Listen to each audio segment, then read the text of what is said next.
अच्छा हरीश साहब, बहुत शुक्रिया कि आपने वक़्त दिया। और जैसा हमने पिछले हफ़्ते बल्कि 2 हफ़्ते पहले बात की थी कि कारितास पाकिस्तान का एक बहुत बड़ा इदारा है और इसका पाकिस्तान के मसीहों की तरक्की में बहुत किरदार है, बल्कि गैर मुस्लिम लोगों के लिए भी कारितास ने बहुत काम किया है। हमारी अपनी जी, डायसिस में बिशप पतरस जब फ्लड्स आते थे रंगपुर में या अ, अलीपुर की तरफ, तो बिशप जी बिला तफरीक सबकी मदद के लिए कारितास के डायरेक्टर्स को और एनिमेटर्स को कहते हैं जो भी लोग अफेक्टेड हैं उनकी मदद करें। तो मैं चाहता हूँ कि ये कारितास का जो सफर है आपका और कारितास पाकिस्तान में कैसी आई और ये कैसे शुरू हुआ ये सारा सिलसिला हुँ। पाकिस्तान। बड़ी लम्बी बड़ी कहानी है, पूछो ना। वो है, एक शेर है कि क्यों नहीं कल्ले बाल स्कूले, पूछो ना, हम्म। लम्बी बड़ी कहानी है। वो ये है कि कारितास, आप तो जानते हैं, Caritas comes from Latin word, जो वर्ब है, caro. Hmm. Caro means I love you, I care for you. Hmm. उससे ये कारितास। अब ये कारितास जो है एक्चुअली ये वेटिकन का सोशल विंग है, और उसका नाम उन्होंने रखा है कारितास इंटरनेशनलिस। हम्म। और कारितास इंटरनेशनलिस्ट ये सेंट्रल बॉडी है, और तमाम मुल्कों में उन मुल्कों की मुनासबत से कारितास कायम है। हम्म। जैसे हम कारितास पाकिस्तान है, कारितास इंडिया है, कारितास बांग्लादेश, कारितास श्रीलंका, उन्होंने अपना नाम कुछ चेंज किया हुआ है, लेकिन है वो कारितास। हम्म। इस तरह तमाम दुनिया में Caritas New Zealand, Caritas Australia and so on. और ये कारितास जो है ये तमाम के तमाम ये एफिलिएटेड हैं विद वेरी कारितास इंटरनेशनलिस्ट। जी। तो ये एक नेटवर्क है जो, लेकिन हम इसमें बहुत लेट आए थे। हम्म। हम आए थे जब सेकंड वेटिकन काउंसिल खत्म हुई, जी। और पोप पॉल द सिक्स्थ जब पोप बने, तो 68 में अ, हमारे कार्डिनल जोसेफ कडेरो थे उस वक्त। जी। तो वो रोम में थे, तो उनको पोप साहब ने एक पर्स दिया जिसमें $8,000 थे, हम्म। और उन्होंने कहा कि ये जाके आप कारितास की बुनियाद रखें। हम्म। ये वो किटी थी $8,000 की, जो वो लेके आए थे। तो वो जब आए हैं पाकिस्तान, जी। तो उस वक्त उन्होंने बिशप्स कॉन्फ्रेंस ने फैसला किया कि हम इसको तरतीब दें, लेकिन बड़ा रफ सा उसका नक्शा था। और उस वक्त बिशप मार्शल रॉजर जो थे, वो लाहौर के बिशप थे। जी। तो उनको वो रकम दी गई कि आप नेशनल जिम्मेदारी लें और इस कारितास को बनाएं। और उन्होंने bishop arch bishop Larry Saldanha, उस वक्त तो फादर थे, जी। उनको वो पर्स दिया और उन्होंने कहा कि लीजिए जनाब, आप कारितास की बुनियाद रखें। हम्म। असल में जो बानी है, आप देखा जाए, वो कारितास की जो तस्वर है जो सारा, ये बिशप लैरी सल्डाना का है, ये उनकी उनकी देन है। अच्छा। हम्म। हाँ, अब उनका ये था कि वो ज्यादा देर रहे नहीं, उनको जाना पड़ा। आपको पता है कि वो सेमिनरी के रेक्टर बन के चले गए थे, जी। जी। लेकिन उससे पहले उन्होंने बहुत कुछ कर दिया था। हम्म। उन्होंने अपने अपना एक जानशीन तैयार किया, फादर एड्रियन परेरा। हम्म। वो लाहौर में थे, वो उनके साथ को पैरिश प्रीस्ट थे। तो अच्छा। उन्होंने वो कारितास की जिम्मेदारी उनको सौंपी कि आपने इसको अब बनाना है। जी। इत्तेफाक से ये उस जमाने की बात है जब बहुत बड़ा फ्लड आया था और भुट्टो ने नया नया आप कहें कि हुकूमत संभाली थी। जी। जी। और और ये जो तबाही थी, ये सारी दुनिया में बड़ा मशहूर हुआ था कि पाकिस्तान में बहुत तबाही हुई है। तो उस वक्त कारितास इंटरनेशनलिस्ट और दीगर जो कारितास से मुतल्लिका जो तंजीमें थी, मुख्तलिफ कारितास जर्मनी और मिज़र और इस तरह की जो और थी, उन्होंने एकदम पाकिस्तान से राब्ता किया। तो फिर जरूरत पेश आई कि कारितास को अब वो आम सी तंजीम बना के नहीं रखना कि वो कुओं के लिए पैसे दे या बेवाओं को कुछ पैसे तकसीम करे या सिलाई मशीनें लेके दे खानदानों को, तो बल्कि अब वो एक बड़ा प्रोजेक्ट उनके सामने था कि लोगों को जो फ्लड्स में तबाह हो गए थे उनको असर नौ आबाद करना, और ये बहुत बड़ा काम था। और ये काम फिर तमाम डायसिस ने इकट्ठे होके इस पे सोचा कि क्या करना चाहिए। तो एक रफ सा नक्शा जो है वो बना कि हर डायसिस का एक उन्होंने डायसिजन डायरेक्टर उसको बनाया, उसको तयन किया। और जैसे कराची में उस वक्त जॉन डिक्रूज थे, हैदराबाद में फादर एनीसेट थे, शायद आपको याद होगा फादर एनीसेट, वो डच प्रीस्ट थे। और मुल्तान में उस वक्त और तो कोई नहीं थे, फादर इमैनुअल बर्ट्रन, आपको याद होगा शायद, वो ओपी थे। हाँ, इमैनुअल बर्ट्रन, वो डायसिजन डायरेक्टर। लाहौर में फादर एड्रियन, इनके पास दो वो थे पोर्टफोलियो, एक तो वो लाहौर डायसिस के डायसिजन डायरेक्टर थे और वो कारितास पाकिस्तान के एक किस्म के जनरल सेक्रेटरी भी और एक्टिंग डायरेक्टर भी थे। अच्छा। और पिंडी में उस वक्त फादर डिसूजा थे। अच्छा। और हाँ, कराची में फादर सिक्वेरा थे, ब्रूनो ब्रूनो सिक्वेरा। जी जी। हाँ। तो ये थे 6 डायसिस और इनका ये नक्शा था। लेकिन ये बस एक जैसे आमतौर पे कह देते हैं भाई आप जरा ये देखना और आप ये देखना और आप, वो हर डायसिस में एक प्रीस्ट को। लेकिन हुआ ये कि जब बाहर के मुल्कों ने बड़े त्वातर से और बड़ी रकम भेजी कि ये रिहेबिलिटेशन करें आप, तो उस वक्त चर्च को समझ आई कि ये कोई छोटा काम नहीं है, हमें बहुत कुछ करना पड़ेगा। फिर कुछ मीटिंग्स हुई। अच्छा, मैं कैसे आया, मैं पढ़ाता था डॉन बॉस्को में, मैं वहाँ पे साइंस टीचर था।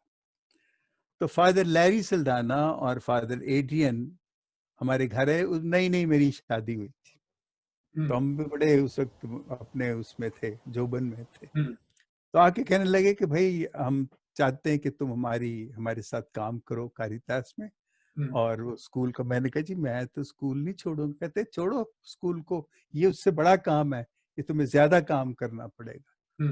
तो उससे पहले मैं फादर लैरी सल्डाना के साथ यूथ ग्रुप्स में बेशुमार प्रोग्राम करते थे, इसलिए वो मुझसे, और यूं भी बहुत बचपन से 1959 से फादर लैरी सल्डाना मुझे जानते हैं। मैं उस वक्त 9वीं जमात में पढ़ता था और ये जब प्रीस्ट बन के आए तो ये हमारे पैरिश में आई, क्योंकि Saint Anthony's parish Empress road के थे ना। तो उस वक्त से मेरा उनका, मैं वहीं रहता था, क्योंकि फादर एंड्रू थे ना, जो फादर इंद्रियास जिनको कहते हैं, वो मुझे और मेरे भाई के वो पालने वाले बाप हैं, उन्होंने हमें पाला था। अच्छा। हाँ, वो हमारे बेनिफेक्टर थे, तो हम उन्हीं के पास रहते थे। हमें कमरा मिला था स्कूल में, तो हम उसमें वहां रहते थे। तो उस वक्त से मैं फादर लैरी सल्डाना को जानता हूँ। और ये मतलब हम दोनों बच्चे थे तो हमें बहुत प्यार भी करते थे। बहरहाल उस वक्त जब ये हुआ तो उन्होंने कहा कि आप स्कूल छोड़ें और आप इधर आए। तो मैंने अपने हेडमास्टर जॉर्ज विलियम साहब से जाके कहा कि जी मुझे ऐसे ऐसे ऑफर हुई है, तो आप, वो कहते वो छड़े मिशन दिया नौकरियां नहीं करनी चाहिए। मैंने कहा नहीं जी, मैं तो जाऊंगा, क्योंकि फादर लैरी सल्डाना, मैं उनको कैसे ना कर सकता। तो कहते देख ला फिर तू, फिर मैनू ना आखी कुछ। मैंने कहा जी आपको मैं कुछ नहीं कहूंगा, मेरा जिम्मा है। मैं चला गया और फिर वहां से ये हुआ कि हम सब वो ये फादर बर्नर्ड, जो फादर अनायत बर्नर्ड है ना, ये उस वक्त वो कर रहे थे, फील्ड वर्क कर रहे थे। ये उस वक्त ये डीकन थे। तो हम लिस्टें बनाते थे मुख्तलिफ गांव की, मनाज साहबान हमें लिस्टें ला के देते थे, हम जाके उनको देखते थे कि कौन है वो लोग, वो ज़रूरतमंद हैं भी क्या, ऐसे ही वो कर रहे हैं। तो हम लिस्टों को उनको वेरीफाई करना और ये सारा हम अभी ये काम कर रहे थे। इतने में चूंकि कोई नेशनल डायरेक्टर नहीं था, तो बिशप्स कॉन्फ्रेंस ने बिशप पॉल अंद्रयोती साहब को नेशनल डायरेक्टर बनाया है। ये साहब वहां से कारितास की काया जो है वो पलटनी शुरू हुई। तो वो बिशप पॉल एंड्रयूती कब आए, किस सन में? ये आए थे 74 या 73 74 में आए थे। अच्छा। हाँ, क्योंकि 75 में 74 75 नवंबर में वो ये था कि फादर बॉनी मेंडिस ये फैसलाबाद डायसिस के वो डायरेक्टर थे, हम्म। और उस वक्त बिशप्स कॉन्फ्रेंस में कारितास को एक संजीदा शक्ल देने का प्लान बनाया गया। हम्म। तो उन्होंने कहा कि जी बेहतर ये है कि हम जो दुनिया की दीगर कारितास तंजीमें हैं उनमें से हम लोगों को बुलाएं और हम पूछें उनसे कि हम कैसे, क्या और कब कर सकते हैं। हम्म। तो ये अक्टूबर 1975 में गालिबन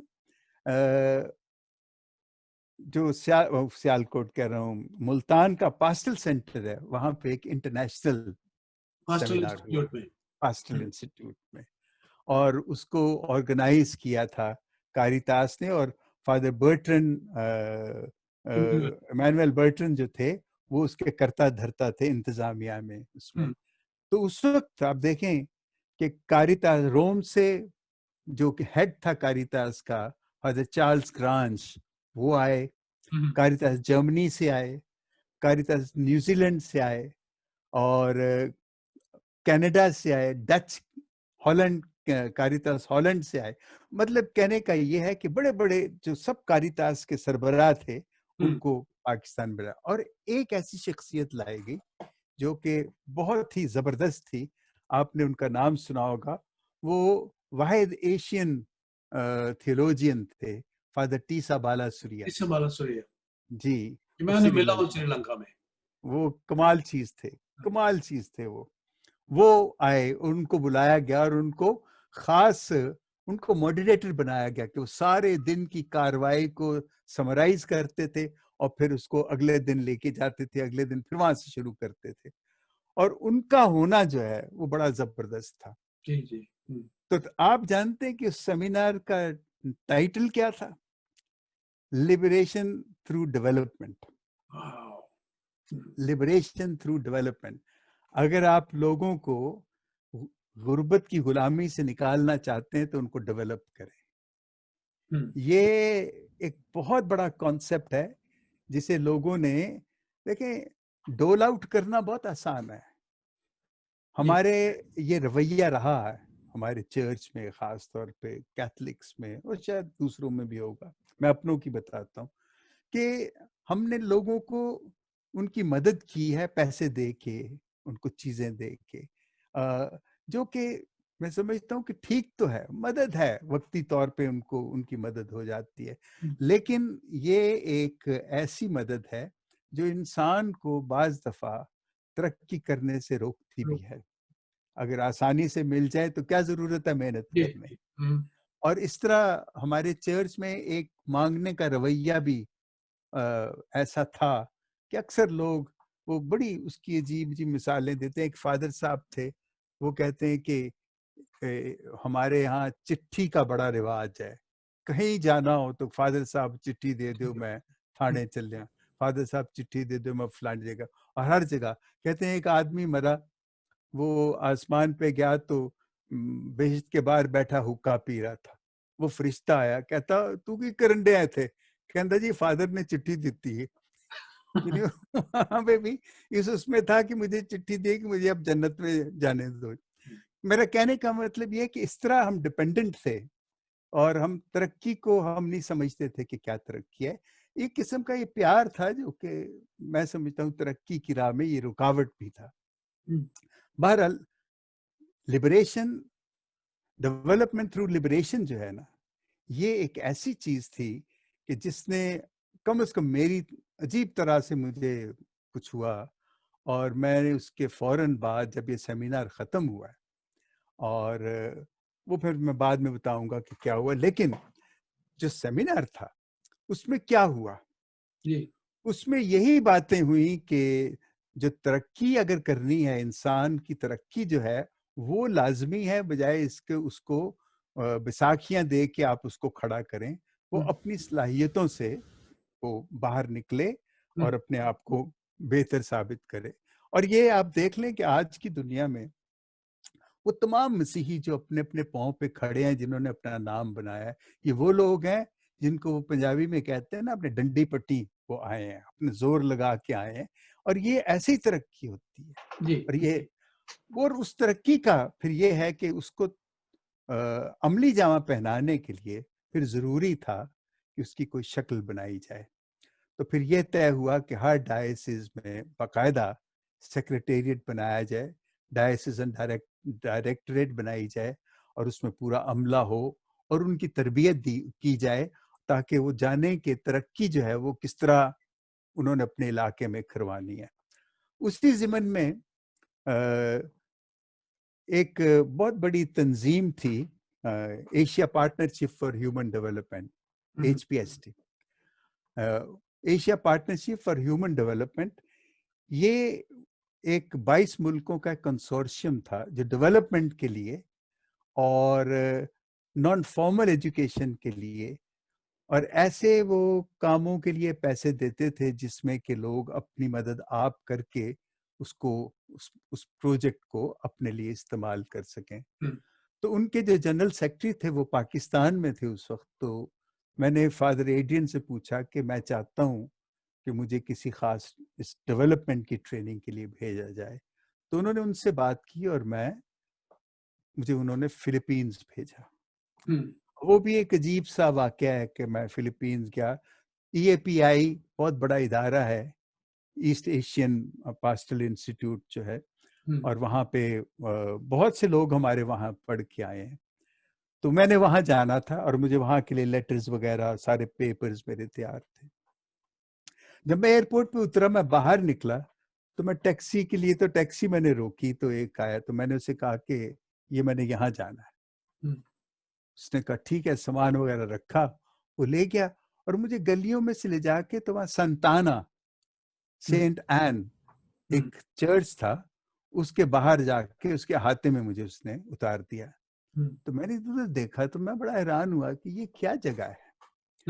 तो उन्होंने बहरहाल वो छोड़ के चला गया, तो मैं अपना बैग उठा के तो जो मेन एंट्रेंस थी मैं उस तरफ चला गया। तो मैं दरवाजा खोल के मैं अंदर गया तो अंदर कुछ लोग थे। तो थोड़ी देर में वहां पे दगड़ दगड़ दगड़ हुई, पुलिस आ गई। उन्होंने लोगों को पकड़ लिया और मुझे भी पकड़ लिया। तो वहीं पे वो बैठे थे, वो उनका कोई ऑफिसर था, वो पेपर्स वगैरह देख रहा। तो मेरे काम मुझे भी कहता पेपर्स दो, तो मैंने अपना पासपोर्ट दिया। उसने पासपोर्ट देख के तो मुझे कहता तू यहाँ क्या कर रहा है। मैंने कहा जी मैं तो पढ़ने आया हूँ यहाँ पे, तो ये इंस्टीट्यूट है ये। कहते तू उधर हो जा। उसने मुझे अलहदा कर दिया, बाकी कुछ लोगों को वो साथ ले गए। तो जो फादर थे वहाँ के, फादर टोटी उनका नाम था, वो फिलिपिनो। वो जो इंस्टीट्यूट था, ISO, institute for social organization उसे कहते थे, वो रेबल्स का, वो लोग थे जो रेबल्स थे और हाँ हुकूमत के खिलाफ काम करते थे, वो उनका इदारा था और फादर्स उनको ट्रेन करते थे। और वो जो EAPI था वो बहुत बड़ा इदारा था, वहां भी जेजुइट थे, लेकिन वहां दो किस्म के जेजुइट थे। एक गरीब जेजुइट थे, ये ISO वाले, और एक वो EIP वाले, वो बड़े अमीर जेजुइट थे। मैं गरीबों के साथ फंस गया वहां पे। लेकिन ये बहुत बड़ी मेरी खुशकिस्मती है कि ऐसी गलती हो गई। नहीं, वहाँ जो मेरी ट्रेनिंग हुई है, वहाँ मैं तकरीबन 1.5-2 महीने रहा। उसने मेरा सारा दिमाग जो है उसको सारा उलट पलट कर दिया और मैं बिल्कुल एक नई तरह से सोचने और देखने लग गया। और जब मैं आया हूँ पाकिस्तान, तो मैंने सबसे पहली चीज जो की वो सॉल्ट प्रोग्राम मैंने तरतीब दिया। ये उसी ट्रेनिंग का नतीजा था। ये कौन से सन की बात है? ये 1977 की बात है। 77, अच्छा। हाँ, 1977, सितंबर 1977। और मजेदारी की बात यह है कि पहला प्रोग्राम सॉल्ट का वो मैंने 424 चक में किया, फादर बॉनी मेंडेस की, हाँ, 4 जनवरी को, मुझे वो याद है। और फादर बॉनी मेंडेस, वो तो वैसे ही बड़ा मेरी बड़ी वो समझते हैं कि मैं पता नहीं क्या हूँ, हालांकि उन्हें पता नहीं मैं कुछ भी नहीं हूँ। वो बड़े खुश हुए जब मैंने वो प्रोग्राम किया। 3 दिन का लिव इन प्रोग्राम था। और वो फिर प्रोग्राम मैंने उसको बड़ा पैटर्न, उसके पैटर्न बनाए, उसके मटेरियल तैयार किया, आर्टिकल्स तैयार किए, एक्सरसाइज गेम्स तैयार की। तो उसको मैंने एक बड़ा ऑथेंटिक किस्म का ना जबरदस्त प्रोग्राम उसको तरतीब दिया। और वो यही था कि जो तरक्की है ना, तरक्की जो है, जब तक आप अपने हाथ पांव नहीं हिलाते तरक्की मुमकिन ही, चाहे आपको लाखों दे दें। हम्म, हम्म, और ये, और फिर उसके बाद जो, अगर आप इंसानी तरक्की चाहते हैं तो एजुकेशन के अलावा और कोई तरक्की नहीं है। एजुकेशन, एजुकेशन, हम्म, एजुकेशन। हम्म, देखें, आप यहाँ बैठे हैं इसलिए कि आप एजुकेटेड हैं। मैं यहाँ बैठा आपसे गुफ्तगू कर रहा हूँ कि मैं भी कुछ पढ़ा हूँ और हम्म, मेरे पास भी कुछ एजुकेशन। वो तमाम लोग जो एजुकेटेड हैं वही रास्ता बनाते हैं और दूसरों को रास्ता दिखाते हैं। एजुकेशन बुनियादी चीज़ है। और ये मैं आगे चल के आपको बताऊंगा कि एक बड़ा हमारे साथ ज्यादती हुई है। हमारे स्कूल हमने बनाए, जी जी। बड़े स्कूल हमने बनाए, हम्म, कॉलेजेस हमने नहीं बनाए, नहीं नहीं नहीं नहीं। हमने सिर्फ स्कूल बनाए। और प्रोटेस्टेंट्स जो हमारे चर्चेस हैं उन्होंने कॉलेजेस पे ज्यादा जोर दिया, स्कूल्स पे इतना जोर नहीं दिया। हम्म, देखें, Emerson college Multan, FC college Lahore, Gordon college Rawalpindi, Murray college Sialkot और King Edward college, Edwardes college Peshawar, ये बड़े कॉलेज थे, ये बहुत बड़े कॉलेज थे। और आज अमेरिका में बहुत से ऐसे बुजुर्ग हुए हैं, अब तो बुजुर्ग हो गए, जो इन्हीं कॉलेजेस से पढ़े हुए हैं और वो वहां पे हैं। हम्म, और हमारे क्रिश्चियन जो हैं वो उस वक्त कैथलिक्स जो थे, वो बेचारे मैट्रिक करके तो बड़ा मुश्किल होता था कि आगे वो क्या करें। हम्म, बहरहाल वो जमाने गुजर गए, अब उस पर हमें बात करने की जरूरत नहीं है। ये जो कारितास ने फिर जो, तो ये शऊर की बेदारी, ये जो सॉल्ट प्रोग्राम था ना, ये शऊर की बेदारी का प्रोग्राम था। बहरहाल मैं इस पे ज्यादा नहीं बात करूंगा, मैं कारितास पे वापस आऊंगा। जी। जब मैं वापस आया, उस जाने से पहले, उस सेमिनार के बाद ये तय हुआ कि कारितास पाकिस्तान इसका नाम रखा जाए और उसके बाद जो डायसिस होंगे उनके डायसिस के नाम होंगे उन्हीं के हवाले से, और अपना अपना कॉन्स्टिट्यूशन होगा और एक नेशनल कॉन्स्टिट्यूशन होगा।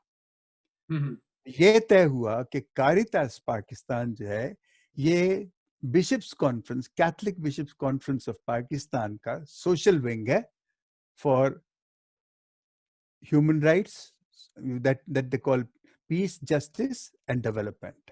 हम्म, पीस, जस्टिस एंड डेवलपमेंट, ये तीन चीजें थी जो कि उसके, और इसी की बुनियाद पे जो बाकी के इसके अगराज और मकासद थे वो बनाए गए। उसमें फिर बाद में, उसमें जब हमने नेशनल ऑफिस बनाया, उसका जब कॉन्स्टिट्यूशन बनाया और उसके जो अगराज और मकासद बनाए, उसकी जब प्लानिंग की, तो उसमें 4 मेजर चीजें हमने रखी थी उसमें। सबसे पहली थी अवेयरनेस, अवेयरनेस बहुत जरूरी थी। दूसरी हमने रखी थी development, human development. Hmm, actually human development and awareness को हमने इकट्ठा रखा था, लेकिन फिर भी हम अलग-अलग काम कर रहे थे। हम्म, तीसरी चीज थी इमरजेंसी एड फॉर इमरजेंसी।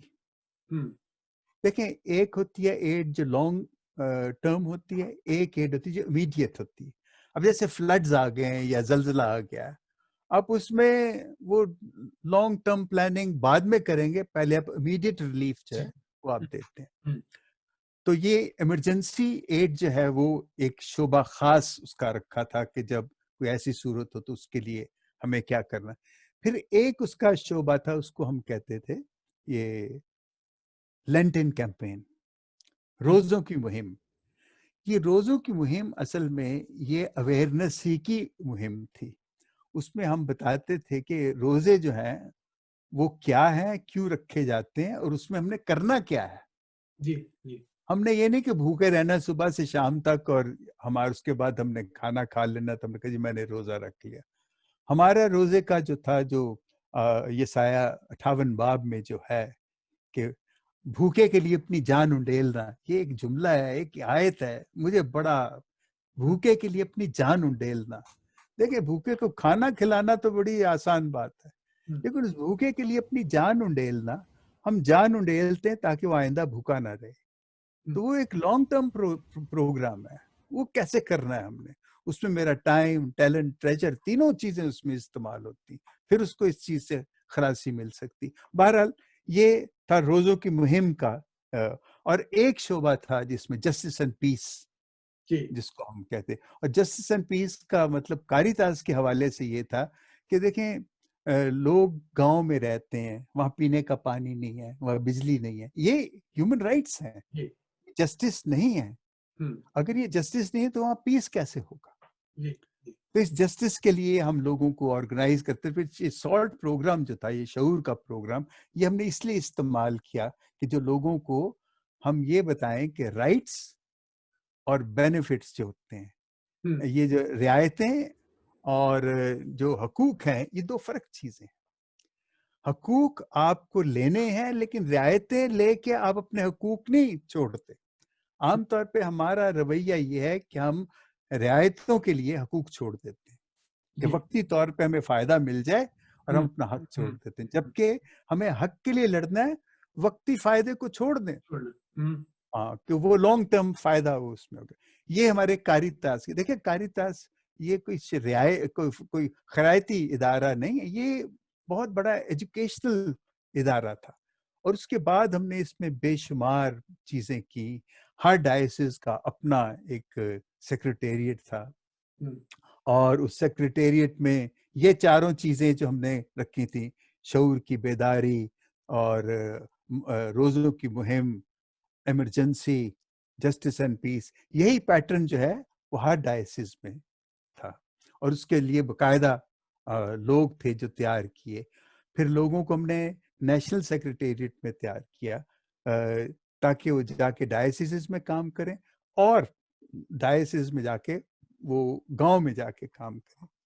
तो 77 में आप ट्रेनिंग करके आए, फिर आपने सॉल्ट प्रोग्राम शुरू किया जी। 77 के बाद फिर कौन से बिशप साहब आए थे कारितास? अभी बताता, अभी तो हम चल रहे हैं बिशप उनके साथ, बिशप पॉल का पॉल दौर? पॉल के साथ। हाँ, अच्छा। तो 81 में, गालिबन 82 में उन्होंने, उनकी टर्म खत्म हुई, और बिशप बोनावेंचर पॉल साहब उन्होंने, हाँ, अब वो लोकल थे, लोकल से मुराद वो पाकिस्तानी थे।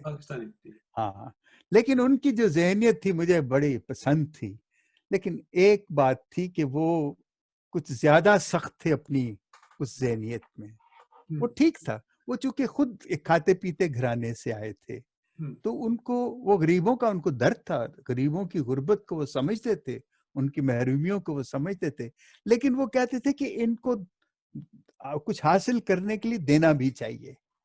और कई दफा वो इस पे बहुत सख्त, अब आपको पता है, आप अगर सिंध में गए हैं, तो सिंध के दूर दराज के इलाके हैं, वहां गुर्बत इंतहा की है। अब पता नहीं क्या सूरत है, मैं नहीं कह सकता। उस वक्त एक वक्त की रोटी भी शायद उन लोगों को नहीं मिलती थी, इतनी गुर्बत थी। लेकिन बिशप साहब कहते थे कि जब तक वो कंट्रीब्यूट नहीं करेंगे, हम उनकी मदद नहीं करेंगे। वो ठीक था उनका वो असूल। जहां तक असूल की बात है, ये सही है, लेकिन जो ग्राउंड रियलिटी थी ना, जो हकीकत थी, वो नहीं थी। उसके लिए हमें थोड़ा रिलैक्स होना पड़ना जरूरी था। बहरहाल ये हमने अपने पूरे कारितास का ढांचा जो था वो तैयार किया। उस ढांचे ने फिर बेशुमार काम किए, और जो सबसे बड़ा काम कारितास की ही वजह से हुआ, और वो था नेशनल यूथ कैंप। ये एक ऐसा मार्का था कि ये अजीब हो गई। ये अब मैं तो ये समझता हूँ कि ये कैथोलिक चर्च की तारीख में एक अजीब तरह का एक वाकया रूनुमा हुआ। बिशप पतरस, फादर पतरस, ये उस वक्त सेमिनरी में थे। फादर लैरी सल्डाना, ये भी सेमिनरी में थे। मैं इनको मिला, हम वहाँ, मैं फिलीपीन से, शायद फिलीपीन से नहीं, किसी मीटिंग से मैं बाहर से वापस आया, तो मैं अक्सर वहीं रुका करता था, फादर लैरी सल्डाना के पास सेमिनरी में, मेजर सेमिनरी। वहाँ ये शाम को बैठे तो बातें होने लगी। हाँ, उस वक्त कारितास की एक मीटिंग खत्म हुई थी, तो डायरेक्टर्स भी वहाँ थे। उस वक्त मेरे साथ वहाँ पीटर शहजाद, वो डायरेक्टर थे, फैसलाबाद के, रोलन डिसूजा डायरेक्टर थे मुल्तान के, मैं सेक्रेटरी था, लाहौर को रिप्रेजेंट करता था, लाहौर का वहाँ कोई नहीं था उस वक्त, और पिंडी के शायद महबूब सदा थे, लेकिन वो डायरेक्टर तो नहीं थे, लेकिन उन्होंने पिंडी को रिप्रेजेंट किया। हम ऐसे बैठे शाम को बातें कर रहे, तो मुझे विशे साहब कहने लगे, हरीश वो की कीता है तू उत्थे? मैं कहा जी कुछ नहीं कीता, वो कुछ सानू भी दस असी भी करिए। जैसे उनका बड़ा खुला डुला वो था तरीका कार, जैसे वो बोलते थे। फिर मैंने उन्हें बताया तो कहते फिर यार इंज ना करिए, ऐथे करिए ऐसी। तो थोड़ी देर के लिए मैं रुका, तो फिर मैंने कहा कि इससे अच्छा मौका और कोई नहीं होगा कि चर्च हमारे साथ है। बिशप लैरी भी, फादर लैरी भी आगे, बिशप पतरस या फादर पतरस भी थे, और हमने एक रात में हफ्ते का 2 हफ्तों का प्रोग्राम जो है वो तरतीब दिया सारा, और वो अवेयरनेस पे और यूथ की ट्रेनिंग पे हमने, और मुख्तलिफ लेक्चर्स वगैरह जो है हमने उनके टॉपिक्स तैयार किए, और हमने वो उसकी डेट तय कर ली। ये जनवरी या फरवरी की बात है जब मैंने प्लानिंग की, और हमने वो जुलाई में वो प्रोग्राम किए, और किए कहाँ पे? अयूबिया में। आपको पता वहाँ कैथलिक चर्च है, अब तो सुना उसकी कुछ मरम्मत वगैरह हो गई है, उस वक्त उसका बुरा हाल था। वहाँ बिजली का भी कोई पता नहीं होता था, पानी का भी कोई पता नहीं होता था। हम वहां गए, ना वहाँ पानी था ना बिजली थी। बहरहाल हमने वो सारा इंतजाम भाग भूग के जाके, जो जो मुतल्लिका लोग थे उनसे तरले मिन्नतें करके, कुछ ले दे के उनसे, तो हमने पानी भी लिया, बिजली भी ली। और वहाँ हमने जो ये प्रोग्राम किया है, ये जो यूथ अवेयरनेस का जो है, ये वो बुनियादी एक आप कहें कि हमारा एक ऐसा रेवोल्यूशनरी काम हुआ, जिससे कि एक नई लहर जो है पूरी कैथलिक चर्च में वो दौड़ गई। और बहुत से नौजवान थे, मुझे उनमें से आपने आफ्ताब अलेक्जेंडर को नाम सुना, मुगल, डोमिनिक मुगल है, जीम फेगौरी, और हाँ ये वो लोग थे जिन्होंने वो प्रोग्राम पहला अटेंड किया था। 30 एक ग्रुप में थे और 30 दूसरे ग्रुप, 2 ग्रुप किए थे। अच्छा। हाँ, और उन 2 ग्रुप्स में हमने हफ्ते हफ्ते का प्रोग्राम था। ऐसा उनका दिमाग, अभी तक वो महबूब सदा और जोसेफ जावेद दोनों बेचारे मर गए, वो तो उस जगह को याद करके तो वो लिटरली आंसुओं से रोते थे कि हमें इतना वो याद आता है कि हमने वहाँ जो चंद दिन गुजारे हैं, उन्होंने हमारी जिंदगियां बदल के रख दी हैं। बिशप पतरस साहब को पता है कि जब वो मास्क कराते थे वो अपने स्टाइल में, और लैरी सल्डाना साहब इतने परफेक्ट, वो उनकी सोच, वो अपना एक स्टाइल उनका। तो मैं बीच में ऐसे बस ऊट पटांग हरकतें करता रहता था। बहरहाल ये सब कुछ हुआ, और इससे हमने ये देखा कि आज भी जो चर्च के हलकों में जो लोग काम कर रहे हैं, वो किसी ना किसी तरह कारितास से मुतासिर होके ही वहां आए हैं। मुल्तान डायसिस में आप चले जाएं, फैसलाबाद में आप चले जाएं, लाहौर में आप देख लें, सारे वहाँ तो सारे वो कारितास के ही है। और इस तरह मुख्तलिफ जगहों पे आप देखेंगे कि आपको ये लोग मिलेंगे। मुझे लोग जानते हैं उसी हवाले से। मैं कहीं तो हाँ, सेमिनरी में बहुत इन्वॉल्व रखते थे वो रेक्टर्स जी जी जी जी और जी। में और सेमिनरी हाँ, ये चीज जो है, इसने, मैं बड़ा अपने आप को बदनसीब भी समझता हूँ और खुशकिस्मत भी समझता हूँ। बदनसीब इसलिए समझता हूँ कि मैं उस चीज को पूरा नहीं कर सका जो करना चाहिए था। देखें, सॉल्ट प्रोग्राम जो था, ये जो शऊर की बेदारी आप फिजा में नहीं कर सकते, जी। उसको ग्राउंड पे करते हैं, उसकी कोई शक्ल होती है। ये सिर्फ लफ्जी चीज नहीं है, लिफाजी नहीं है। अगर इसको आप लिफाजी रखेंगे तो ये लगे हाँ जी बड़ी दानाई की बातें हैं, ठीक है, लेकिन असल चीज ये है कि अमली तौर पे आप लोगों की जिंदगियों को तब्दील करने के लिए क्या करते हैं उनमें रह के। और ये ऐसे बहुत से वाकयात हैं, मैं फिर हम कभी और प्रोग्राम करेंगे कारितास से हटके, तो फिर मैं आपको बताऊंगा कि वो क्या था। लेकिन ये है कि कारितास ने जब बिशप अंद्रयाती गए तो बोनावेंचर साहब आए। बिशप अंद्रयाती साहब का कमाल ये था कि उन्होंने ये सेमिनार करवा के हमें एक कॉन्स्टिट्यूशन दिया और हमारे अगराज और मकासद को एक लाइन गाइडलाइन दी। जब बिशप बोनावेंचर साहब आए, इन्होंने उसको आगे बढ़ाया और नेशनल सेक्रेटेरिएट की बुनियाद की बात की। पहले हम वहाँ पे 3-4 छोटे-छोटे कमरे होते थे एक सीध में, बैरिक्स थी वो, हम उसमें वो नेशनल सेक्रेटेरिएट था। तो बिशप साहब जो खुद तो वो इसके हक में नहीं थे, बिशप बोनावेंचर साहब, क्योंकि वो बहुत सादा आदमी, आप अगर उनको जानते हो ना, वो सही जिसे मलंग कहते हैं ना, मलंग थे। वो कहते हैं क्या करना है ये ऑफिस बना के, हम एमी वाइट एलिफेंट खड़ा कर ले। मैं कहता नहीं बिशप साहब, यहाँ हम ऑफिस भी रखेंगे, यहाँ हम ट्रेनिंग प्रोग्राम के लिए ट्रेनिंग सेंटर बनाएंगे इसे, और जो बाहर से हमारे गेस्ट आते हैं इतने बड़े बड़े, पहले जो गेस्ट आते थे बेचारे कारितास जर्मनी से कहीं से, तो हम उन बैरिक्स में उनको बिठाते थे, तो इधर उधर वो देखते थे कि यार ये हमें कहाँ इन्होंने ये बिठाया।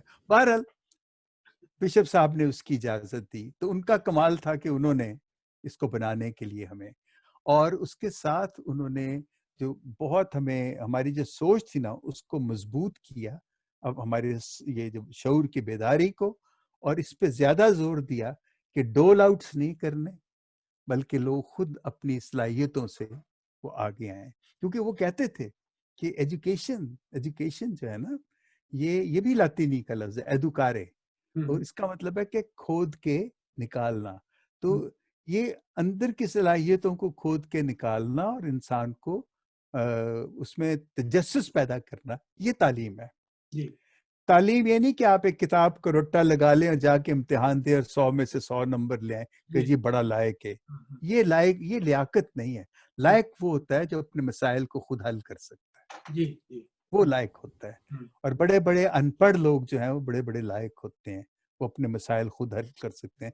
हम पढ़े लिखे ना, बड़े पढ़े लिखे लोगों का सबसे बड़ा एक मैं बड़ी मिसाल देता हूँ, उनकी बेटियों की शादियां नहीं हो सकती, वो रिश्ते नहीं ढूंढ सकते अपनी बेटियों के लिए, पढ़े लिखे होते हैं, बड़े अच्छे खानदान होते हैं, बड़ा मुश्किल होता है। और जो हमारे बेचारे अनपढ़ लोग हैं, वो उनके उनका आप कहें सिकाफत ही ऐसी है कि उसमें ऐसी बात हो ही नहीं सकती कि कोई बेटी उनकी घर बैठी रह जाए, वो अपने मसाइल हल कर, लेकिन रोटी कपड़ा मकान उनका मसला बन जाता है, क्योंकि वो उसके लिए बड़ी मुश्किलात हैं। खैर, ये जो सब कुछ था ये अपनी जगह था। तो बिशप बोनावेंचर ने हमें वो सेक्रेटेरिएट, उसके बाद जो साहब आए हैं ना, बात तो वहां से असल में हमारा जो रोमांस है ना शुरू होता है कारितास का, वो है बिशप पतरस साहब आते हैं। बिशप पतरस जी 86 में वो आते हैं, और उस वक्त हमारा नेशनल सेक्रेटेरिएट बन रहा था, धड़ाधड़ काम हो रहा था, और मैंने उस वक्त 12 एनिमेटर जो थे 85D मॉडल टाउन में एक जगह थी, वो भी चर्च की जगह थी, वहां पे मैं इनको डे नाइट 6 हफ्ते का मैंने इनको लिव इन प्रोग्राम दिया, उनके साथ ही वहां सोना खाना रहना सब कुछ वहीं पे था। और उनको जब तैयार किया है तो बिशप पतरस जब आते थे ना, तो वो कहते होते थे मैं, और तेरे गुरेले तैयार हुए ने के नहीं बिशप साहब अब देखना होंगे ये तैयार, अब देखते रहना। वही हुआ जब वो लोग आए हैं। अब जैसे उनमें से तो अभी भी आप अमेरिका में वो आपने देखा है, चमन सदाकत है, सदाकत सरदार जी, बिल्कुल वो है। और फिर Michael Johnson, bishop John Joseph साहब के जो भतीजे थे वो थे, और मुझे अब उनके नाम भी भूल गए। जावेद नाजर वो मिडल ईस्ट में है, और खुशी याकूब खुशी का मुझे खुशी पीटर वो थे, वो उकाड़े से थे, हाँ वो उकाड़े से थे। तो इस तरह ये 12 लोग जो थे ना, इनको तैयार किया 2-2 हर डायसिस के लिए। और ये इन्होंने वहां से फिर ये बिशप पतरस हर दूसरे तीसरे हफ्ते आके तो हमारे साथ वहां रहते थे, और वो देखते थे कि क्या, बड़े खुश होते थे कि बड़ा हम कुछ करेंगे, उनको बड़ा था कि कुछ हम करें। वो करने के खुद वो बड़े धीमे थे, आहिस्ता चलते थे, आहिस्ता बोलते थे, लेकिन उनके अंदर एक ऐसी रूह थी, वो बस बेचैन रहती थी कुछ करने के लिए। हाँ, और ये उनका एक कमाल जी, था वैसे। और उसके बाद वो एक एक ग्रुप वहां मैंने किया, फिर एक दूसरा ग्रुप, वो जब हमारी वहाँ ट्रेनिंग सेंटर, हमारा ऑफिस बन गया, वो हमने 22 मार्च 1990 को उसकी ओपनिंग की। और उसका जो हॉल है ना, वो आपको पता है कि वो बिशप, आर्च बिशप थे साउथ अफ्रीका, साउथ अमेरिका के, जिनको गोली मार दी गई थी, रोमेरो, Oscar रोमेरो, रोमेरो, Oscar Oscar Oscar रोमेरो, रोमेरो। Oscar रोमेरो। और वो उनके नाम पे मैंने वो उस हॉल का नाम रखा था, पता नहीं अब उन्होंने हटा दिया कि नहीं, क्योंकि वो, मैं यही कहता था कि वो शख्स है जिसको कभी मरना नहीं चाहिए और उसका नाम हमेशा जिंदा रहना चाहिए। बिशप पतरस भी उनके उसके बड़े कायल थे। और बहरहाल वहाँ फिर ये है कि उसके बाद हमने बड़ा कुछ किया। हमने सरकारी लोगों को भी वहाँ ट्रेनिंग दी, और जितनी प्राइवेट एजेंसीज थी, एनजीओज, उनके वर्कर्स को भी ट्रेनिंग दी। ये कारितास का एजाज है।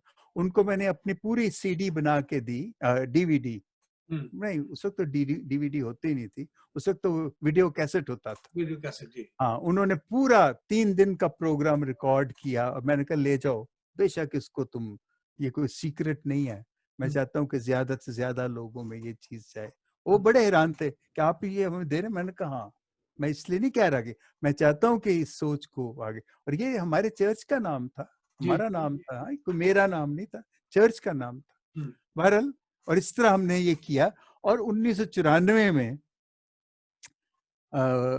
मैं आ गया। मैंने बिशप पतरस को जब बताया कि मैं जा रहा हूँ, हम्म, तो उन्होंने मुझे देख के तो बड़े चुप से हो गए, लेकिन उन्होंने मुझे रोका नहीं। मैंने कहा बिशप साहब, मैंने 25 साल चर्च की खिदमत की है कारितास के हवाले से, हम्म, अब मैं अपने बच्चों की एजुकेशन का कुछ चाहता हूँ, तो आप मेरी मदद करें। हम्म, तो उन्होंने कहा की जानना है तू? मैंने कहा जी, मैं चाहता हूँ मैं अपने बच्चों को इंग्लैंड में वहाँ हम्म, पढ़ाऊँ। उन्होंने उस वक्त वहाँ सीनियर कैम्ब्रिज कर लिया था मेरे बेटे और बेटी ने। जी, ठीक है, उन्होंने मेरी बहुत मदद की। और वैसे भी मेरे जो बेनिफेक्टर थे, वो 1993 में वो वफात पा गए थे। हम्म, तो हम 2 भाई थे, तो उन्होंने अपनी सारी जो उनकी जायदाद थी, उनके पुरखों की, वो सारी हम दोनों भाइयों के लिए रखी थी। हम्म, लेकिन ज्यादा हिस्सा उन्होंने छोटे भाई को दिया, क्योंकि वो उनके पास रहा था। अच्छा, मैं जब हम दोनों गए थे, हम दोनों फ्रांस गए थे, हमें लिल यूनिवर्सिटी से स्कॉलरशिप मिला था एग्रीकल्चर के लिए। हम्म, तो मैं 10वें दिन सब कुछ छोड़ के वापस आ गया था, जिसका फादर इंद्रियास को बहुत दुख था। हम्म, और वो, उन्होंने मुझे याद है आखिरी दम तक वो उस बात को नहीं भूले थे। हम्म, और छोटा भाई जो इतना वो नहीं था जाने जूने के चक्कर में, वो वहां रहा, और वो आखिरी दम तक उन्हीं उसी के हाथों में उन्होंने जान भी दी। अच्छा, और उन्होंने फिर अपना जो उनका फैमिली का जो टाइटल नाम था ना, जी, बूरहा, उन्होंने मेरे छोटे भाई को दिया। वो अब बूरहा फैमिली से ताल्लुक रखता है।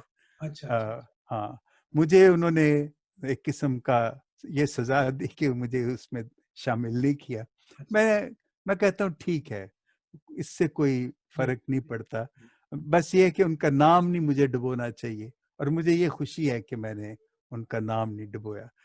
मैंने बहुत काम किया है अपने पैरिशेस में, जहाँ जहाँ भी मैं रहा हूँ, और कारितास में जान तोड़ के काम किया है। बहुत बहुत, हाँ, और बस ये है कि खुदा का शुक्र करता हूँ, मैं अपने शौक से करता था, और आज भी मुझे शौक। आपने देखा वो हर इतवार मैं तैयार करता हूँ बकायदा अपनी सरमन, और तैयार करके, पॉडकास्ट, हाँ। बिल्कुल, और कुछ फादर ऐसे हैं, उन्होंने मुझे बड़े बड़े अच्छे रिमार्क भेजे। कहते हैं, एक ने तो लिखा है कि हम तो, लोग हमारी सुनते हैं, हम आपकी सुनते हैं और हम लोगों को सुनाते हैं। मैंने कहा अच्छा चलो ठीक है। मैं आगे फॉरवर्ड कर देता हूँ फादर्स को, फिर वो आगे यूज करते हाँ, रहते हैं। फादर एक फादर ने तो मुझे कहा आप जुम्मे को नहीं भेज सकते। मैंने कहा जी क्यों? कहते फिर हमें सरमनी तैयार करनी पड़ेगी। मैंने कहा चलें, ये तो जिमनी में बात कर रहा हूँ, इसको आप उसमें से निकाल दीजिएगा, कोई ऐसी नहीं है। तो ये है कारितास का। फिर मैं 1994 में, मार्च 1994 में, देखें इत्तेफाक है, 22 मार्च को हमारी उसकी ओपनिंग हुई थी, 22 मार्च 1999 में, और 22 मार्च 1994 में मैं कारितास छोड़ के तो आ गया। मुझे बहुत दुख है, मैं कभी भी, वो मेरे दिल से नहीं गया, लेकिन वो कोई खास भी वजूहात थी, सिर्फ यही नहीं कि बच्चों का तो मैंने बहाना बनाया था। जी। मैं वहाँ अब रहना नहीं चाहता था, क्योंकि मेरे साथ कुछ बड़े दुख की बात हुई, तो मैंने कहा नहीं बस। और बिशप पतरस को भी मैंने नहीं कहा, शायद बिशप लैरी को थोड़ा पता हो कि क्या है। मैं बड़े दुख से आया था वहां से। बहरहाल खुदा बहुत कारसाज है, यहाँ मैं आया हूँ, और यहाँ पे जब मैं 5 साल हमें काम करने की इजाजत नहीं थी, वो हमने बहुत मुश्किल वक्त देखा, बहुत मुश्किल वक्त। उसके बाद जब इजाजत मिली तो पहली जॉब आपको पता है क्या मिली थी मुझे?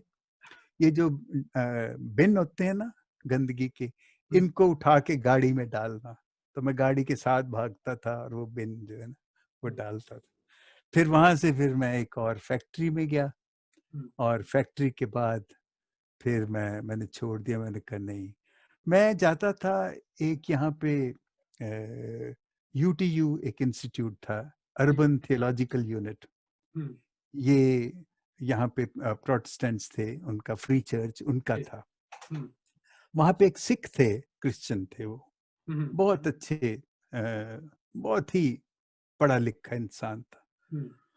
वो बस हम बातें करते ऐसे इत्तेफाक से, तो वो जब वो लिबरेशन थियोलॉजी पे बातचीत हुई तो वो मुझे देख के कहता तू कौन है? मैंने कहा क्यों? कहते ये जो बातें तू कर रहा है तो ये तो बड़ी खास बातें हैं। तो मैंने कहा जी ये तो हम रोज करते हैं। ये बातें तो हमारे लिए तो कोई खास नहीं है, ये तो आम बातें हैं हमारे लिए। फिर उनके साथ मैंने 1 साल वहां गुजारा, बिल्कुल बगैर किसी मुआवजे के मैं वहां जाता था, और एक किस्म का मैं उनको सपोर्ट करता था, जो उनके नए आते थे लड़के पढ़ने के लिए, लड़के भी थे बूढ़े भी थे, हर किस्म के। तो उनके साथ मैं अपने चर्च के एक्सपीरियंस उनको बताता था कि कैसे हैं। और फिर वहां से मुझे उन्होंने कहा कि हम आपको ऑर्डेन करते हैं। मैंने कहा जी नहीं, मैं कैथलिक हूँ, मैं ऑर्डेन नहीं होना चाहता, अगर मैं रहूंगा तो कैथलिक रहूंगा। और 2 दफा मुझे ये ऑफर हुई यहाँ पे, जब मैं प्रिजन में भी आया हूँ, तो यहाँ भी जो हेड था तो मुझे कहने, वो एंग्लिकन था, कि उसने मुझे कहा why don't you go for that? I said no, I will go for Catholic. But since मुझे तो उस वक्त आइडिया नहीं था डायकनेट का। ये तो मेरा प्रीस्ट है जो प्रिजन में था, उसने मुझे कहा हरीश अगर तू यहाँ काम करना चाहता है, यू बेटर गो फॉर डायकनेट। मैंने कहा वो हो सकता है? उसने कहा हाँ। मैंने उसके लिए अप्लाई किया। उन्होंने मुझे कहा कि जी आप जहाँ से आए हो वहां से किसी फादर या बिशप से कोई लेटर लें, तुम हमें दें। मैंने बिशप लैरी को लिखा, तो बिशप लैरी ने जो उनको खत लिखा, वो बिशप मुझे कहता ओए तू कौन है? ये उसने लेटर तो नहीं मुझे दिखाया, कहता उसने तो पता नहीं क्या क्या लिखा है। कहता तू तू बाबा, yes you be our candidate for diaconate. फिर मैं 5 साल मैंने किया, 3 साल पढ़ा मैं, 2 साल मेरी ट्रेनिंग हुई। तो फिर मैंने ये फाउंडेशन थियोलॉजी, जो सबसे छोटी वो डिग्री होती है थियोलॉजी की, वो मैंने की। और उसके बाद मेरी ऑर्डिनेशन हुई, एंड देयर आई एम। अब वहाँ मैं प्रिजन में हूँ। मैं वहाँ पहले हेड था चैपलेंसी का, और बड़ी देर में रहा वहाँ। तो फिर मैंने कहा जी मैं हेड नहीं अब रहना चाहता, किसी और को दें। तो अब मैं वहाँ सिर्फ चैपलन हूँ, और रोमन कैथलिक चैपलन। वहां पर आपको And अब कारितास का तजर्बा काम तो बड़ा आया होगा जब चैलेंजेस जी आए। बहुत बहुत बहुत। और फिर जो देखें कैदी जो होते हैं ना, जो कैदियों में ये भी पिसे हुए लोग हैं, ये कोई ऐसे नहीं है, ये टूटे फूटे लोग हैं, they are broken people, they have lost hope of life, you know, they have no hope. और इनकी होप बनाना बंधाना ये काम है। और हम्म, होप उस वक्त तक नहीं होती जब तक फेथ नहीं होता। जी। जब तक मुझे आप पे ईमान नहीं होगा ना, आप पे मुझे यकीन नहीं होगा कि आप मेरा काम करोगे। हम्म, हम्म, मेरी उम्मीद आप पे इसी वक्त होगी जब मुझे यकीन होगा कि जब मैं ईमान रखूंगा आप पे तो उम्मीद होगी। तो उनका ईमान बनाना, अब ईमान सिर्फ ये नहीं कि खुदा पे ईमान होगा तो हम्म, कुछ, उनको अपने पे भी, ये वो लोग हैं जो अपने पे भी उनका कोई फेथ नहीं होता, वो दे हैव लॉस्ट सेल्फ एस्टीम जैसी कोई चीज होती नहीं है उनमें। हम्म, हम्म, आपने देखा होगा जुमले बात बात पे वो गालियां देते हैं, बात हम्म, बात पे गाली देते हैं, एफ वर्ड इस्तेमाल करते हैं, उनको किसी चीज की परवाह नहीं है। उनको परवाह दिलाना, उनको, दैट वाज एनिमेशन, ये मेरा काम था। Hmm, hmm, and I have been very successful in doing that, they still remember me. और अब जो चले जाते हैं प्रिजनर, वो मुझे खत लिखते हैं, हम्म, याद करते हैं कितने प्रिजनर हैं। एक उसके अब 3 बच्चे हैं, कहता है मैं तीनों को मैंने फर्स्ट कम्युनियन दिलाई है और हम हर संडे चर्च आते हैं। वो मुझे लिखते हैं हाँ, ये ऐसी ऐसी बातें, तो बड़ा खुश होता है दिल। एक कैदी है जो लाइफर है, उसको हम्म, उम्र कैद की सजा है, हम्म, वो खुदकुशी करना चाहता था। हम्म, मेरे साथ वो 1 हफ्ता रहा है, उसके बाद वो हमारा चैपलन बन गया, चैपलन कह रहा हूँ, चर्च ऑर्डरली बन गया। फिर हम्म, वो हमारा ऑर्डरली बन के अब वो एक और प्रिजन में है। हर हफ्ते वो मुझे उसका एक खत आता है। अच्छा, हाँ, हाँ, और मैंने उसे कहा कि देख तू जब निकलेगा तो तूने प्रीचर बन के निकलना है। और मैंने उसे अपनी जितनी किताबें थी सारी उसको भिजवा दी है वहां पे। और वो बड़े शौक से वो पढ़ रहा है, टेलीविजन पे देख, क्योंकि यहाँ पे टेलीविजन हर प्रिजनर के पास होता है, हम्म, टेलीफोन हर प्रिजनर, आपको तो पता है कि जी, जी, हाँ, it is like 3 star hotel होता है इनकी हम्म, प्रिजन से। हम्म, वहां मार तो कोई सकता नहीं, कोई हाँ जी, सजा नहीं दे सकता, हम्म, हम्म, लेकिन ये आपस में एक दूसरे को मार सकते हैं। हाँ, लेकिन ऑफिसर कोई हाथ नहीं लगा सकता उनको। अच्छा हरीश साहब, बहरहाल ये बताएं जी, कि आप वहां से आए तो आपका तो चर्च के साथ रोमांस था, हाँ, इतनी देर इतना काम करना, फिर इतने बड़े बड़े बिशप्स के साथ, फिर बिशप्स आप लोगों के साथ भी इतने एंगेज थे हम्म, कि जो गांव के लोग, शहरों के, बस्तियों के लोग, हम देखते थे आपको गले मिल रहा है, लोग मिल रहे हैं आपको, आप उन्हें ऐसे मिल रहे हैं जैसे आपके बहन भाई हैं। तो कि कैसे फिर आपने ये सारा बर्दाश्त किया आगे? बड़ा मुश्किल था। मैं यहाँ, एक बड़ी रेस कोर्स है हमारे घर के पास है, उसके साथ एक बड़ा जंगल है, तो हम्म, मैं वहां जाके रोता होता, अभी भी रोता हूँ। अभी मैं अपने ऑफिस में बैठा हुआ कई दफा, जब कोई नहीं होता, जब मुझे पता है आज मैं अकेला हूँ, तो there comes a time I cry, hmm, मैं रोता हूँ, मुझे बहुत कुछ याद आता है। हाँ, बहुत मुश्किल था, लेकिन इत्तेफाक ऐसे हुआ कि खुदा ने मुझे अजीब अजीब मौके दिए। 96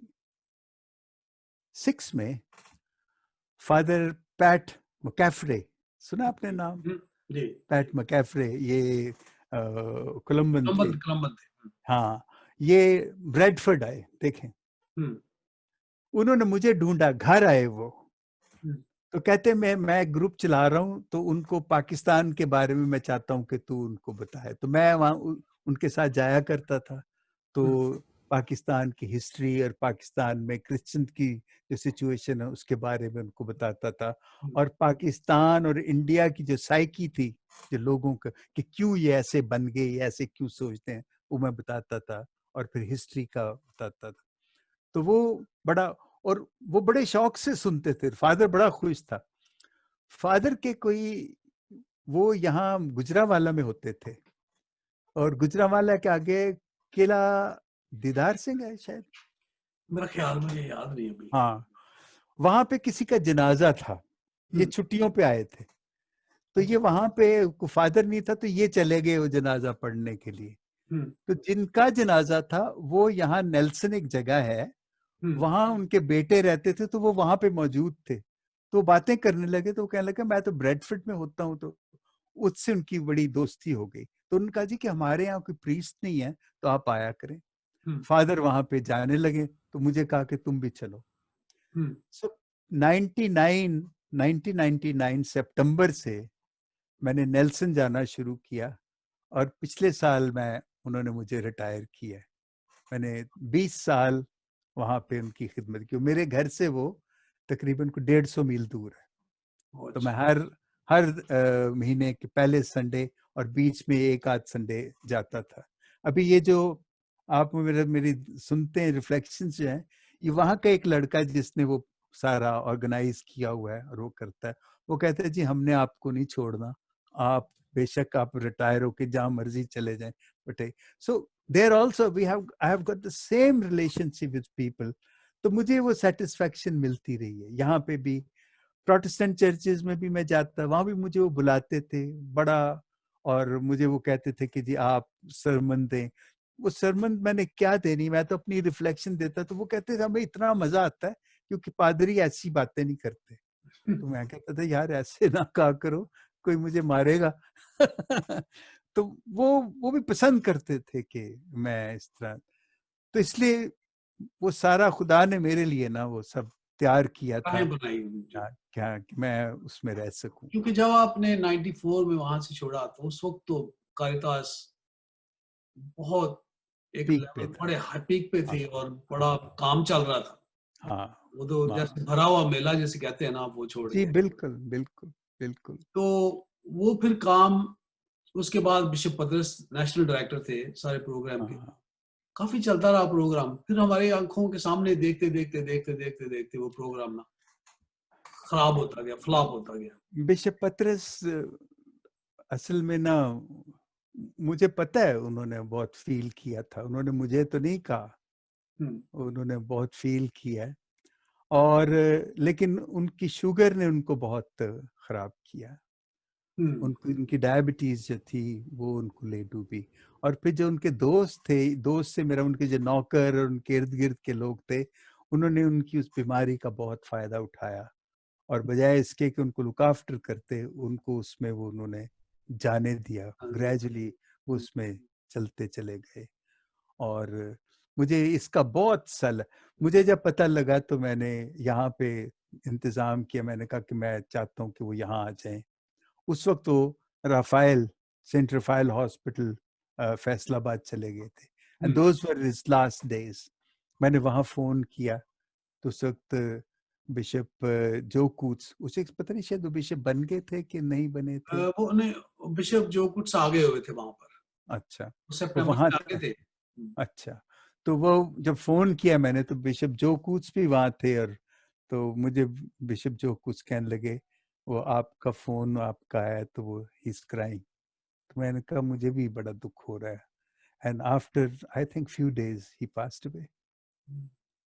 और बस उसके बाद कारितास पे किसी ने ध्यान नहीं दिया।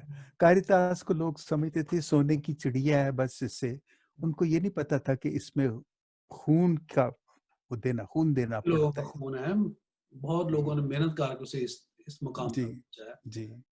लेकिन ये हमारा जो सोशल विंग है बहुत कमजोर है इस वक्त।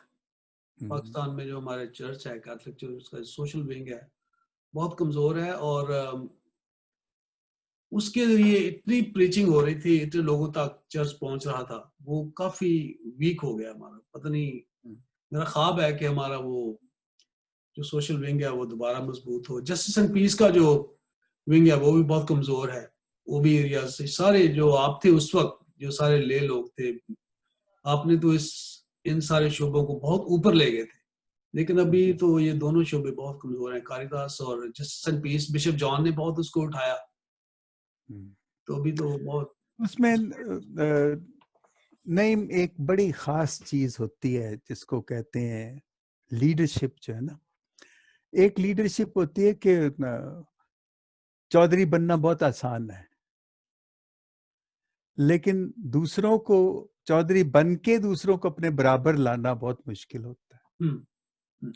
दूसरे भले आपको चौधरी कहें, लेकिन आप अपने आप को ना माने चौधरी।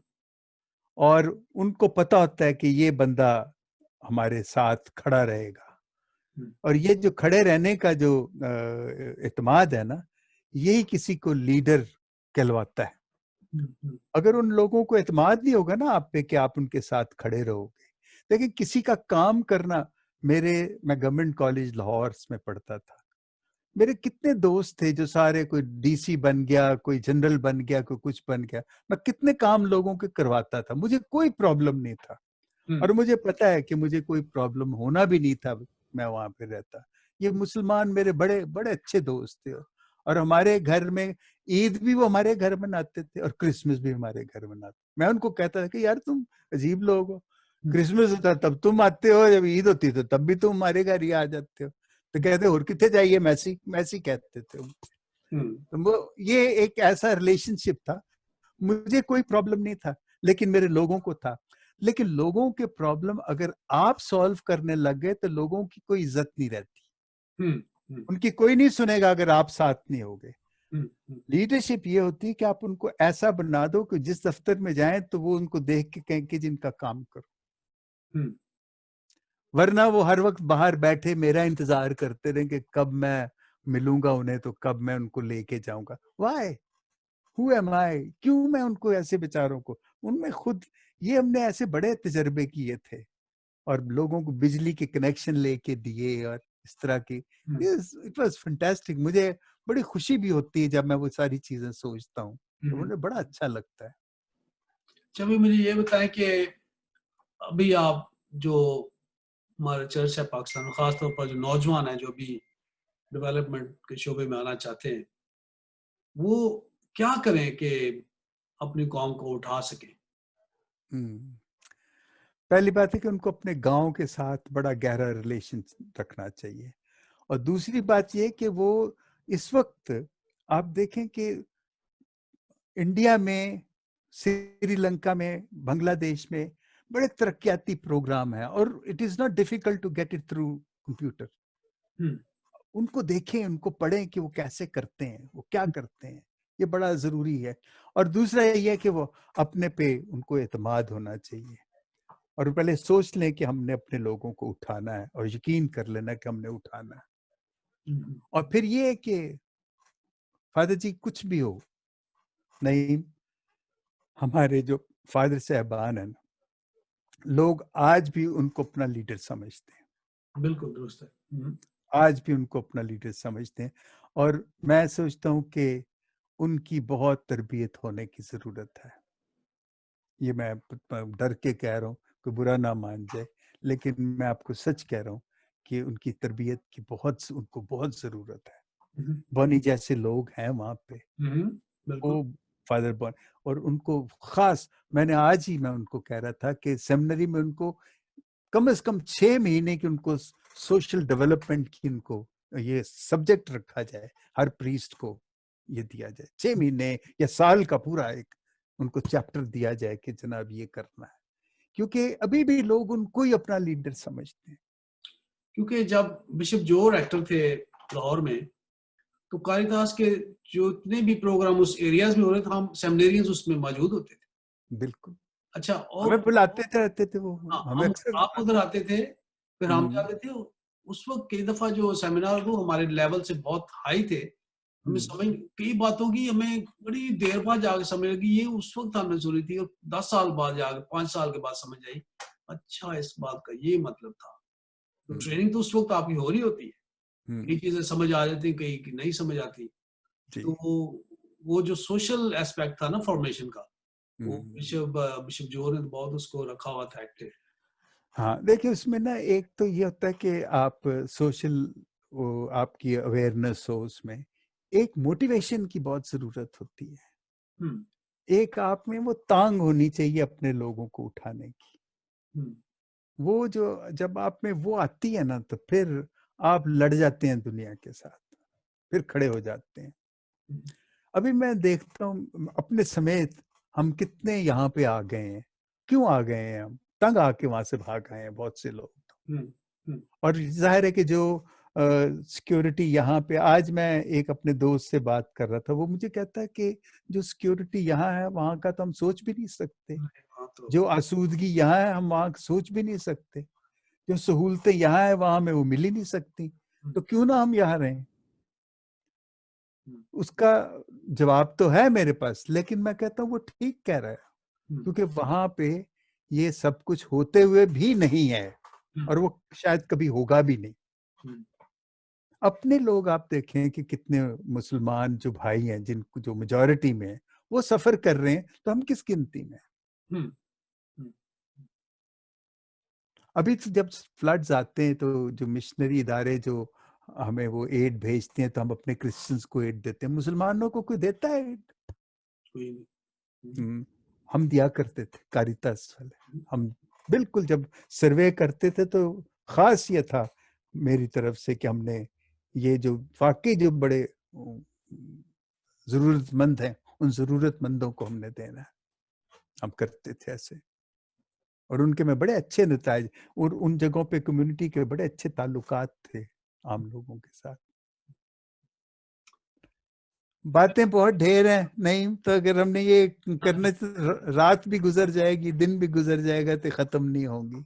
अभी तो मैंने बहुत मुख्तसर आपको चीजें बताई, लेकिन बहुत शुक्रिया। मैं चाहता था कि ये सब हम रिकॉर्ड करें, ताकि जो हमारी जो अभी की जनरेशन है, जो फ्यूचर जनरेशन है, वो आपके तजर्बे से सीख सकें और आपकी ये चीजें किसी रिकॉर्ड में आ जाएं, ताकि ये सदियों तक ये प्रोग्राम लोग देखें। यार आप वैसे कमाल हो, मैंने तो कभी सोचा नहीं था कि ऐसे भी कोई सोच सकता है।